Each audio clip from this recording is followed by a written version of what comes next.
Well, let's see if we can do a short video without a dog barking or a family interrupting. I'm gonna try. So this video is coming to you a little bit late tonight. I'm very sorry. I have been working on chores here on the ranch and getting some stuff done and realized that I hadn't pre-recorded today's video.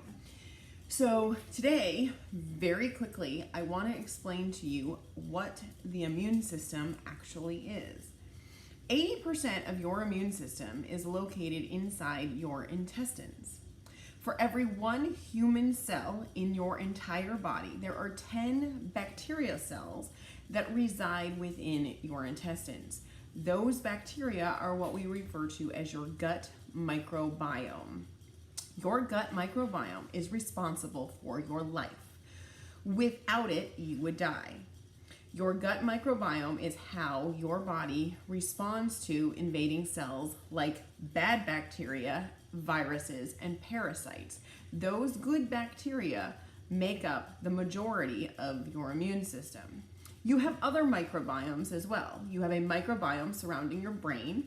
You have a microbiome in your mouth. You have a microbiome on your skin, and if you are a woman, you have a vaginal microbiome. In each of those microbiomes, you have good bacteria that live there. Without that bacteria, you would not be a human being. Humans are, in fact, a host to bacteria. We have a symbiotic relationship with bacteria, parasites, and viruses, as a matter of fact. If you think of your digestive tract as a one-way system, the human body is just a host wrapped around a tube. That tube is the most important part of you. From mouth to anus, everything in your body is controlled. Your brain is affected by your microbiome. Every disease known to man is affected by the microbiome. There is no area of your health, well-being, or lifestyle that doesn't first start with the gut microbiome. That is why your intestines are the most important part of you. We call your gut your second brain because it actually identifies how your DNA processes, how your body functions, how each and every part of your body performs its job. Your gut is even more important than your brain. So the anomaly that it is, or the concept that it is your second brain, is kind of a incorrect concept because it comes first. So we take for granted the integrity of our gut. And people ask me what I do for a living, and I talk about food, poop, and absolutely everything else that your body does. Poop is a good indicator of whether or not you are healthy. How your digestive tract functions is one way we know how that gut microbiome is operating.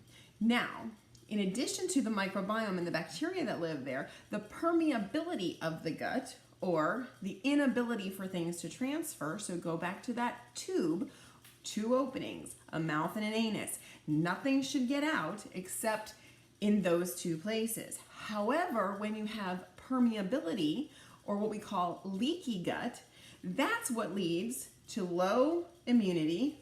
Every single autoimmune disease starts with leaky gut. You cannot have an autoimmune disease and have an intact gut lining. And so every disease, no matter what it is, we know gets linked back to gut permeability, the integrity of the gut microbiome, and the diversity of the gut microbiome. How diverse is that bacteria in your gut? And inflammation. So those three things, inflammation, bacteria, and permeability of the gut, are what determine your overall health. How well your body is able to fight disease, how well your body is able to regenerate cells, how well your body is able to function on a day-to-day basis. As we dig deeper into the gut microbiome and the immune system, we're going to talk about what makes a gut permeable, what triggers inflammation, and what you can do about it, because you have complete control over repairing and restoring any damage to your gut microbiome and to the permeability of your gut. Leaky gut itself is completely fixable, and that's why every disease associated with leaky gut can be put into remission with diet and with lifestyle. We're going to talk about those as we go on. You guys have a great night, and I'll see you tomorrow.